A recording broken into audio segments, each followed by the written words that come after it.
Amen. So, last Sunday pinag-aralan po natin ang doon po sa aklat po ng Mateo, yung senior pastor, patungkol po sa mga manggagawa ng ubasan. Sa buwan pong ito ay patungkol po sa paglilingkod ang tema po ng ating pong pinag-aaralan. Kaya sa umaga pong ito ay isa na naman na kung paano tinawag ang isang bata na maglingkod sa Panginoon. Amen. Kaya naniniwala po ako, lahat po tayo na narito ay pinili at tinawag ng Panginoon. Amen po ba? Pakisabi mo po sa iyong nasa kanan, tinawag at pinili ka ng Diyos. Pakisabi po sa kaliwa, ikaw din. Yan. Amen. So lahat po tayo na narito ngayon, naniniwala po ako, hindi po tayo narito para, anong sabi ni Pastor last Sunday, magpainit ng silya. Magpainit ng upuan. Narito po tayo para sumamba, para maglingkod sa ating Diyos. Amen po ba? Amen. Pinamagatan ko po ang mensahe sa umaga pong ito ng Panginoon na know your calling. Pakisabi po sa iyo pong katabi, know your calling. Amen. So ang sabi po ng calling ay strong desire. It is a strong desire to spend your life doing a certain kind of work. Spend your life. Gusto ko pong i-underline yung word na yan. Spend your life. So buong buhay mo, nandoon ka. To do a certain kind of work. So ibig sabihin, mayroon kang gagawin. Mayroon tayong gagawin. Kaya po tayo tinawag dahil mayroong ipapagawa sa atin. At naniniwala po ako sa umaga pong ito. Kaya po tayo narito dahil tinawag tayo ng Diyos. Sa amin pong magkakapatid, 10 po kami. Yan. At pag tinawag po kami ni tatay, sigurado yan. Kung hindi ka papaluin, may ipapagawa sa iyo. Amen. Yan. Batang 90s, yan, 80s. Sigurado yan, lagi tayong tinatawag para ipagawa ang isang bagay. Amen po ba mga kapatid? Sino pong nakaranas nun? Amen. At tinatawag po tayo, saan? Sa ating pong pangalan. O tinatawag na lang tayo na susut-sutan. Huy! Huy! Hindi po ganun, di ba? Tinatawag tayo sa ating pangalan. Ganon din ang Panginoon. He knows us. Dahil ang ating pong Panginoon, siya ang Diyos na nakakaalam ng lahat. Ang sabi po doon sa John 10 verse 3, they call them name by name. Kumbaga, tinatawag ng Panginoong Hesus. Basahin po natin. In John 10 verse 3.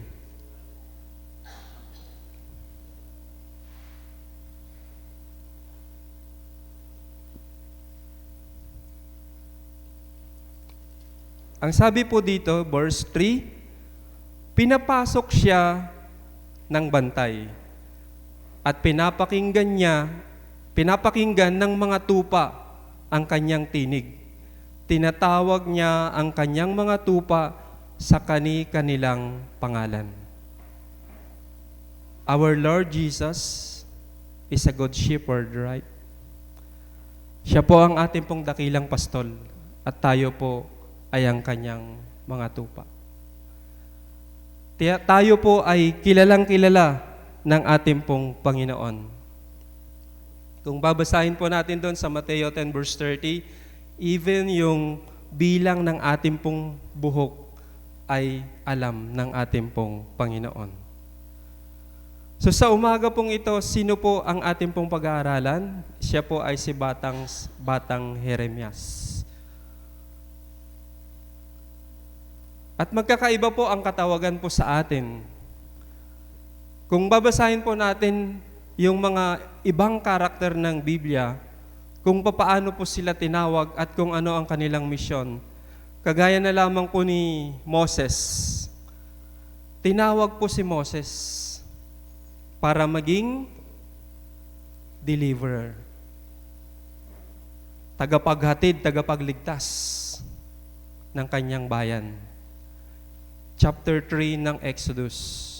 Tinawag din po si Mary ng ating pong Panginoon para sa kanya manggaling, para siya ang magbigay to give birth to our Lord Jesus Christ. Tinawag din si Jonah para saan? To preach the good news doon sa Nineveh. Pero mapapansin po natin, alam natin yung kwento, no? Na sa bawat pagtawag, nandoon yung pagtanggi. Amen po ba? Pagtanggi. Hello? Mga kabataan ngayon. Pag kayo po ay tinawag ng magulang, sumusunod po ba kayo agad-agad? Lalo na pag hawak yung cellphone. Wait lang. No? Tapusin ko lang to. So, ang daming mga excuses. No? Pag tayo ay tinawag, may mga dahilan tayo. Ngayon po sa umaga pong ito, ano po ang dahilan ni Jeremias o si Jeremiah? Dalawa po yung dahilan niya. Hindi po ako marunong, sabi niya. At bata pa po ako. Ngayon po, sino po ang nagsasabi ngayon na hindi po ako marunong? Lahat po ba tayo marunong na? Hello? Yan. Yung bata pa po ako, sino pong nagsasabi? Siyempre, yung mga bata pa. Tama? Anong excuse ng mga senior? Matanda na ako. Pero sa harapan ng Panginoon, yan po ay pantay-pantay. Last Sunday, kung papaano po pinagpala yung mga manggagawa ng Panginoon sa kanyang ubasan, binigyan niya ng pantay-pantay na gantimpala. Ngayon po sa umaga pong ito, tinawag po tayo ng pantay-pantay. Hindi po dahil bata ka, or hindi po dahil matanda ka na, or in the middle age ka na, lahat po tayo ngayon na narito ay tinawag ng Panginoon for a purpose. Amen po ba, mga kapatid? Tinawag tayo for a purpose. Dahil may gagawin po tayo. Kagaya nga po ng definition, it is a strong desire to spend your life doing a certain thing or certain kind of work. Yan po ang definition ng calling. So tinawag po tayo para sa kanya pong ubasan. Dahil mayroong ipapagawa po sa atin. Hindi lang po tayo naglilingkod. Ang iba kasi iniisip nila, para sa marurunong lang yung paglilingkod sa Diyos. No? Para sa mga nakapagtapos lang ang paglilingkod. Kung titignan po natin yung mga 12 disciples, di po ba? Sila din po ay mababang uri sa kanila pong kinalalagyan. Yung iba magsasaka, yung iba mangingisda, di po ba? Pero tinawag at ginamit sila ng Panginoon. Ngayon, ano po ba yung mga hadlang? Kasi po naniniwala po ako may mga hadlang kung bakit ang isang tinawag ay hindi nagre-response, ay hindi tumutugon sa kanya pong katawagan. Naniniwala po ako na mayroon tayong dahilan, kagaya po ni Jeremiah, di ba, ni Jeremias. Ano po ang una niyang dahilan? Hindi po ako magaling na tagapagsalita. Kagaya po ni Moses, di po ba, nung tinawag siya ng Panginoon, otal-otal ako, hindi ako marunong magsalita. Same sila ng dahilan ni Jeremiah. Pero, naniniwala po ako na pag tinawag ka ng Panginoon, siya po ang gagawa para sa iyo. Ngayon yung mga hadlang, bakit hindi tumutugon yung isang tinawag, naniniwala po ako dahil po sa takot. Takot. the fear, ito po ay isa sa mga giant na kailangan po nating labanan sa ating pong buhay. Natatakot tayo na gawin ang isang bagay dahil iniisip na natin kung ano yung magiging kahihinatnan. Nahihiya tayo, natatakot tayo, nahihiya tayo na gawin ang isang bagay. Natatakot siya dahil hindi siya marunong magsalita. Isa pa naman siyang propeta. Gagamitin siya as prophet. Alam po natin, ang prophet is a messenger of God. Tama? Pag nagsalita po ang propeta, straight to the point. Kagaya nga po nung nirebuke si David, di po ba? Kwinentuhan si David patungkol sa kanya pong nagawa. And ang daen ng kanyang kwento, ano po ang sabi? Ikaw yun, sabi kay David. Minsan po natatakot ang isang tao dahil hindi po niya alam kung ano po ang gagawin. Hindi po niya alam ang kanya pong sasabihin. At yung pangalawa na takot ni Jeremias sa umaga pong ito is yung bata pa po siya. Imagine po bata pa ay pinili na siya. Bago pa siya ipaglihi, bago pa siya mabuo sa sinapupunan ng kanyang ina, andun na yung favor sa kanya. Pero, andoon yung takot sa kanya. Bilang isang tao, tama? Nandoon yung takot. Ako nga sa tanda kong to, may takot pa rin ako hanggang ngayon. Lalo na pag inassign na ako ni pastor, nanginginig na ako sa takot. Halos 1 linggo hindi ako makatulog. Dahil natatakot po ako. Pero but by the grace and mercy ng ating pong Panginoon, tayo po ay nakakatayo. Dahil tayo po ay sumusunod sa Kanya po. Dahil naniniwala po ako, pag sumunod tayo, yung maliit na hakbang ng pagsunod, malaking pagpapala ang pwedeng naghihintay o maghihintay or ibibigay ng Panginoon sa atin. Ano pa po ang isang hadlang? 2 hadlang po to, mga kapatid. Mga major kung saan hindi tumutugon ang isang tao na tinawag ng Diyos para maglingkod.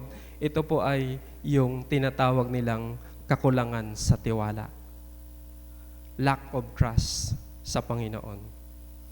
Bakit po kulang yung tiwala natin sa Panginoon? Unang-una is hindi natin kilala kung sino ang Diyos na ating pong pinaglilingkuran.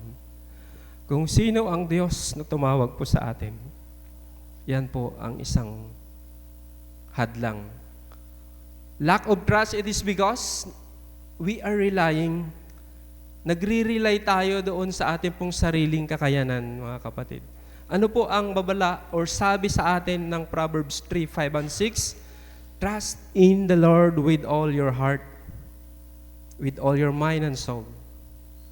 Di po ba? And He will make your path straight. Kung tayo ay mananangan sa Panginoon, hindi sa sarili nating kakayanan, ang Diyos ay kikilos sa ating pong buhay. Matuto lang tayong magtiwala sa Panginoon. Amen. Yan. So, dahil sa sariling kakayanan ang iniisip, and sa ating pong yung kakulangan ng tiwala, lagi po tayong tumawag sa Panginoon. Huwag po tayong manangan sa sarili po nating kakayanan. Dahil, sabi nga po, we are nothing. Kung wala po ang Diyos, kung wala ang pagsama ng Panginoon, wala po tayong magagawa. Ngayon, 2 bagay lamang po. Doon sa ating pong nabasa, nakita po natin ang una. Ang Diyos hindi nagkakamali sa pagpili. Kung babasahin po natin doon sa verse 5, Ano po ang sabi dito? Sa verse 5, bago ka pa ipinaglihi at ipanganak, ay pinili na kita upang maging propeta para sa lahat ng bansa. Kaya po, ang Diyos ay hindi po nagkakamali sa pagpili sa Kanya pong mga lingkod. Hindi po nagkakamali ang Diyos. Naniniwala po ako na pag tinawag ka, kagaya nga po noon sa definition, pag tinawag ka ay may ipapagawa sa iyo ang Panginoon. Yan. And in 1 Samuel 16:1, gamitin ko lamang po na bilang halimbawa. Ano po ang sabi dito? Sinabi ni Yahweh kay Samuel, hanggang kailan ka malulungkot para kay Saul? Itinakwil ko na siya bilang hari ng Israel. Ngayon magdala ka ng langis at pumunta ka kay JC na taga Bethlehem sapagkat pinili ko upang maging hari ang isa sa kanyang mga anak. Yan. So makikita natin ang Diyos ay pumili ng isa sa mga anak ni JC na taga Bethlehem. At alam natin yung kwento na ang pinili po niya ay si David. Pero dito po makikita natin in verse 6, ano po ang sabi ng in verse 7. Yan, 1 Samuel 6 and 7. Meron po ba tayo? So dito po makikita po natin yung kaibahan, no? Yung kaibahan na pagpili ng tao at pagpili ng Diyos. In verse 6, sabi po dito, nang makita na sila, nang makarating na sila, nakita ni Samuel sino pong nakita niya? Si Eliab. Pinagmasdan niya ito at sinabi sa sarili.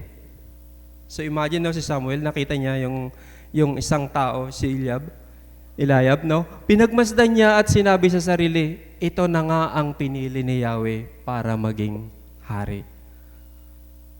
So ang pagkakaalam ni Prophet Samuel, yun na yung nakita niya. Pero in verse 7, ano po ang sabi ng Lord? Ngunit sinabi sa kanya ni Yahweh, huwag mong tignan sa kanyang taas at kagisigan. Taas at kagisigan. Sino pong mataas ngayon dito? Height. Si Brother Chris. Yan. 2 Chris. Tower. Taas at may kakisigan. Ano? Pero sapagkat hindi siya ang pinili ko. Wow. Masakit po ano? Yung tipong akala mo ikaw na dahil ikaw yung mataas at makisig sa magkakapatid, sa pamilya, pero hindi po sila. Si Yahweh ay hindi tumitingin ng katulad ng pagtingin ng tao. Panlabas na anyo ang tinitingnan ng tao, ngunit sa puso tumitingin si Yahweh. So ang Lord saan po tumitingin sa pagpili? Sa puso. Ang tao, saan siya tumitingin pag siya ay pumili? Sa anyo. Yan. Madalas tayo, pag tayo ay pumili, yan. Katabi niyo po ba ang inyo pong napili? Asawa, yan. Sino pong magkatabi na mag-asawa? Brother Chris lang? Magkahiwalay. Yan. Pwede nyo pang tignan ang inyo pong napili sa oras na ngayon. Yan. Saan nyo po siya tinignan? Una-una, saan nyo?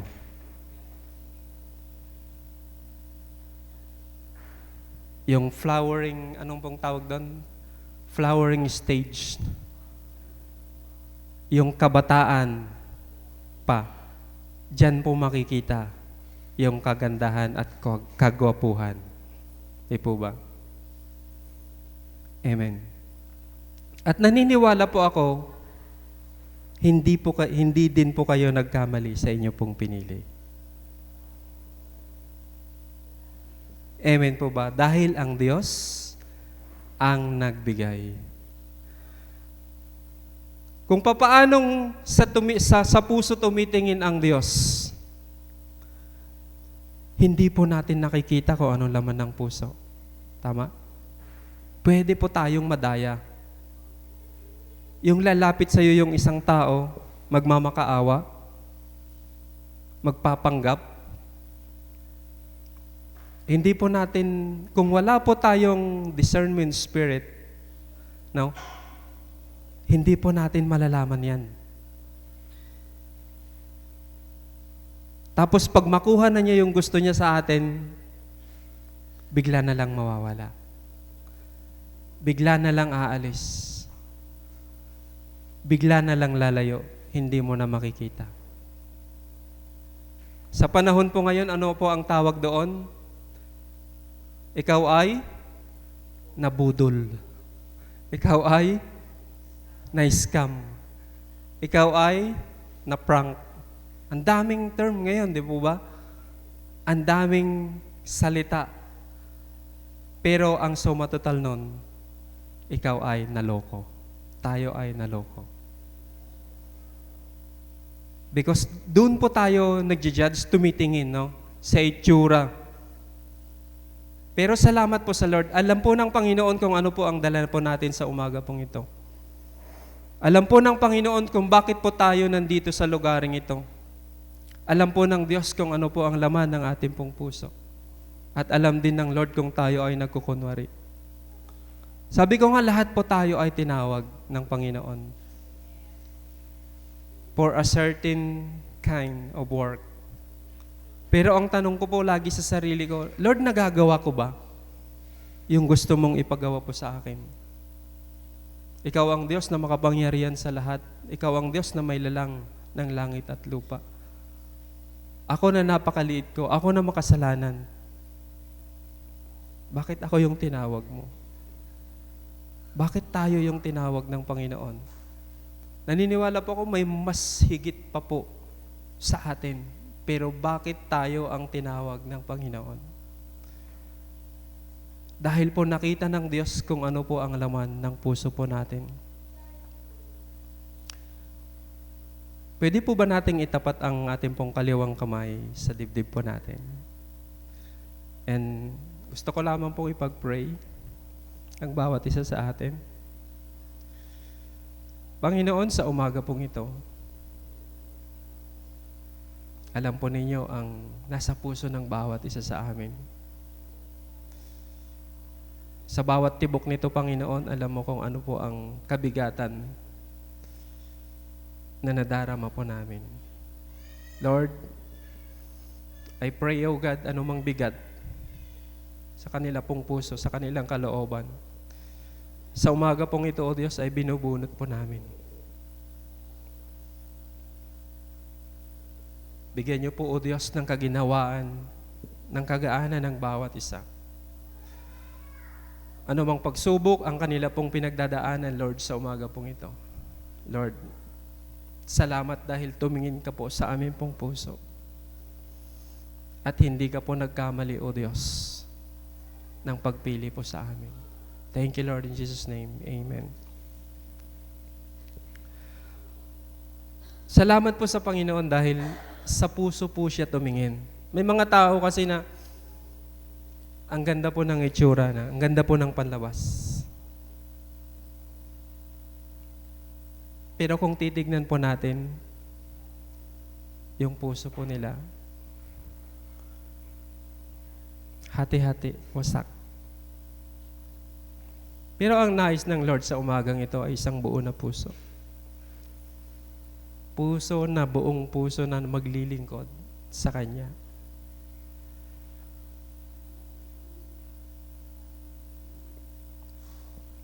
God looks at the heart. Hindi po kagaya po ng isang tao na tumitingin sa inyo. Kaya ang Diyos ay hindi po nagkakamali sa pagpili sa bawat isa po sa atin. At tayo na pinili ng Diyos, mayroon po tayong specific task na kailangan pong gawin.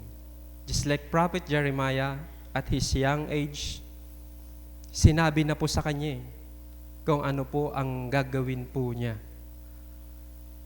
Siya po ay magiging propeta of all nations. Messenger of God. Tagapagsalita ng Panginoon. Kaya po, makita po natin na sa kanya pong takot, sa kanya pong kakulangan ng tiwala sa sarili, si Jeremiah, ang Diyos po ay nangako po sa kanya. Yun na lang yung assurance para magpatuloy siya, para tanggapin niya ang offer ng Panginoon sa kanya. So actually, hindi po ito yung offer na, yung nakikiusap ang Lord, no? Talagang sinabi na sa kanya na, gawin mo ito. Pero doon po sa pangalawa, ang Diyos ay tumutupad sa kanya pong pangako. Kung babasahin po natin doon sa verse 8, ano po ang sabi dito? Huwag kang matakot sa kanila. Sino po ang tinutukoy ng Panginoon? Yung mga tao na makakaharap ni Jeremiah. Dahil po siya ay bata. Yun po kasi yung isang excuse niya, tama? Bata pa po ako.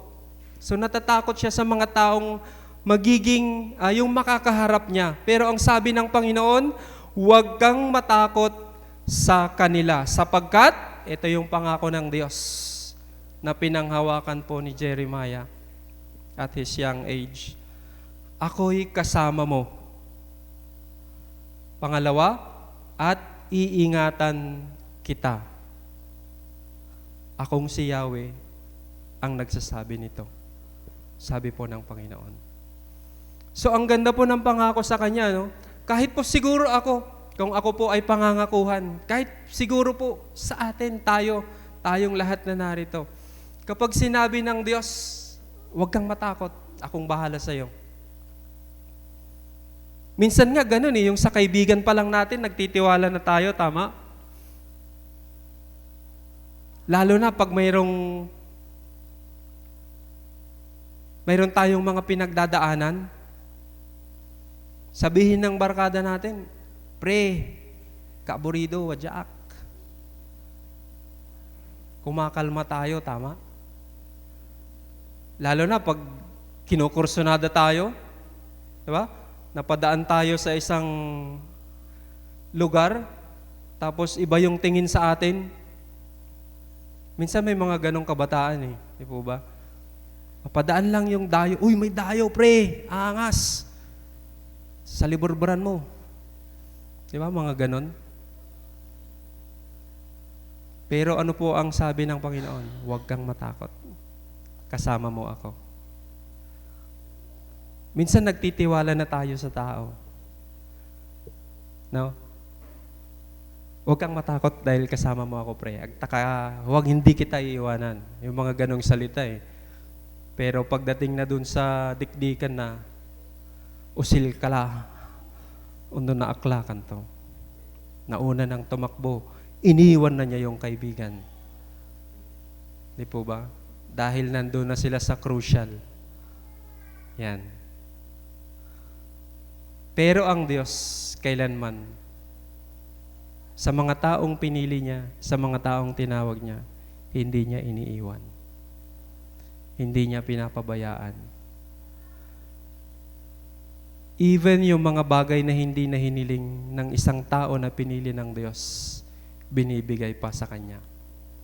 Kaya ang Diyos ay tumutupad sa Kanya pong pangako. Kasama mo siya at iingatan ka niya. Pakisabi mo po sa iyong katabi, kasama mo siya at iingatan ka niya. Doon po sa Isaiah 41 verse 10, ito po ay isa sa mga paborito kong verse. Ang sabi po dito, pwede po ba nating basahin sabay-sabay? Ready? 1, 2, 3. Huwag kang matakot, ako ang iyong Diyos, hindi ka dapat mangamba. Palalakasin kita at tutulungan, iingatan at ililigtas. Ang ganda po ng pangako ng Diyos, ano? 3. tutulungan, iingatan, at ililigtas. So saan pa tayo package deal pag nagbigay ang Lord?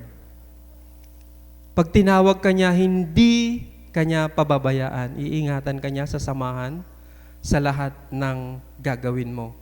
At yun po ang pangako ng Diyos sa batang si Prophet Jeremiah. Kaya po sa umaga pong ito, naniniwala po ako ng bawat isa po sa atin ay may kakaiba po tayong katawagan. Maaring ang iba ay tinawag para po dito sa harapan, tumugtog, kumanta. Yung iba naman ay tinatawag para dun sa likuran. Magluluto or whatsoever. Maaring ang iba po dito ay tinatawag para mag-share ng kanya pong salita.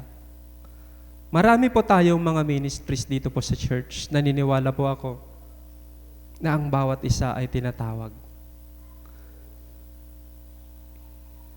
Kailangan lang po nating i-involve yung pong sarili po natin. Dahil naniniwala po ako na ang sabi po doon, ano po yung calling, yung katawagan? Kailangan mayroon kang gagawin. Kailangan may ginagawa po tayo. Hindi po natin masasabi na tayo ay naglilingkod sa isang Panginoon kung wala po tayong ginagawa. Amen po ba mga kapatid? Kailangan mayroon po tayong gagawin. Knowing your passion is the key to discover your calling. Kailangan alamin mo kung ano yung passion mo. Doon mo madidiscover yung katawagan sa iyo ng Panginoon. Ako lamang po ay nag-umpisa sa taga-ayos ng silya, taga-ayos ng upuan. Every Sunday, Saturday, nagwawalis na kami. Doon po nung una po akong nag-serve sa Panginoon. Siyempre, day off tayo ng Sabado-Linggo at wala po tayong ibang pwedeng puntahan kasi hindi naman po ako yung galador, yung gala ng gala kung saan pumupunta. Nung nakakita ako ng church at tinuring akong yung winelcome tayo. So doon ako nag-umpisa na maglingkod sa Panginoon. Hindi po ako naghangad ng kung anong mataas na ministry, mataas na katungkulan sa church. Hindi po. Ako po ay taga-ayos lamang ng silya. Naglilinis, tapos tumutulong tayo sa kusina. Doon po ako nag-start. At naniniwala po ako, doon ako tinawag ng Panginoon. Dahil yun po yung passion ko, yung magluto, at tumikim kung masarap talaga yung niluluto ng isang tagaluto. Yan. So nakita ko na hindi pala lahat ng paglilingkod ay expose sa tao. Yung iba kasi gusto nilang manglingkod, yung nakikita sila ng tao, right? Pero ang pinakamahirap po na paglilingkod ay yung naglilingkod ka na hindi ka nakikita ng tao. Yung naglilingkod ka sa Panginoon na ginagawa mo yung isang bagay para sa Kanya. Yun po yung mahirap gawin. At naniniwala po ako na dinala po tayo doon dahil doon tayo tinawag ng Panginoon. Sabi ko nga kanina, may mga bagay na hindi na natin hinihiling, pero ibinibigay pa sa atin ng Panginoon. Hindi ko po hiniling sa Lord na magsalita sa harapan, na mag-preach. Dahil alam ko po yung kakayanan ko, hindi po ako marunong. Kagaya ni Prophet Jeremiah, hindi siya magaling magsalita. Kagaya ni Moses, otal-otal, hindi rin magaling magsalita. Ako din, hindi rin ako magaling. Balubaluktot, ang tigas pa ng dila, di po ba? Pansin nyo naman po yun. Pero dahil tinawag ka ng Lord, tinawag tayo ng Panginoon, kailangan lang po nating sumunod. At ang sabi po ng 1 Thessalonica 5:24 rather, Meron po ba tayo? Dito po tayo magtatapos. Ito po yung last verse po natin. At muli, basahin po natin ng sabay-sabay. Ready, 1, 2, 3. Tapat ang tumawag sa inyo at gagawin niya ito. Naniniwala po ako na ang Diyos ang tumawag po sa atin dahil siya po ay tapat. Siya po ay mabuting Diyos at tapat siya na tumawag po sa atin. At naniniwala po tayo na gagawin po niya ang lahat ng ito. Amen. Amen po ba mga kapatid? Tapat ang Panginoon na tumawag po sa atin at hindi po siya nagkamali sa pagpili po sa atin at hindi po siya gaya ng isang tao na hindi tumutupad sa kanya pong pangako. Siya po ang Diyos na anuman yung kanya pong sinabi at binibitawan, yan po ay kanya pong ginagawa hanggang sa maganap sa iyo pong buhay, sa ating pong buhay.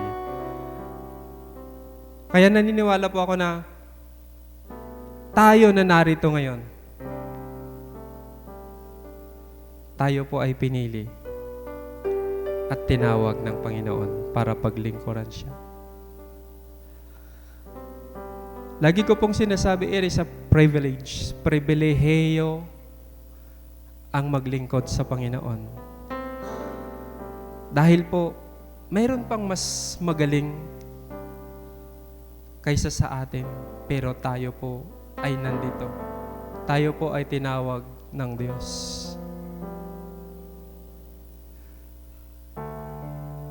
Kaya po, dapat yung puso po natin, mayroon po tayong yung isang magandang puso na naglilingkod sa Panginoon. Yung puso na talagang gumagawa ng bagay para sa ikaluluwalhati ng Panginoon. Salamat po sa Diyos sa umaga pong ito dahil niremind po tayo na sa ating paglilingkod, hindi po nakukuha doon sa young age, middle age, or patapos na, kumbaga senior na. Dahil naniniwala po ako na gagamitin tayo for a purpose. Tinawag tayo for a purpose. At may ipapagawa pa rin ang Diyos sa bawat isa po sa atin. Kailangan lang po nating mag-obey, mag-response sa Kanya pong katawagan. Amen po ba mga kapatid? Amen. Amen. Minsan pa palakpakan po natin ng Diyos.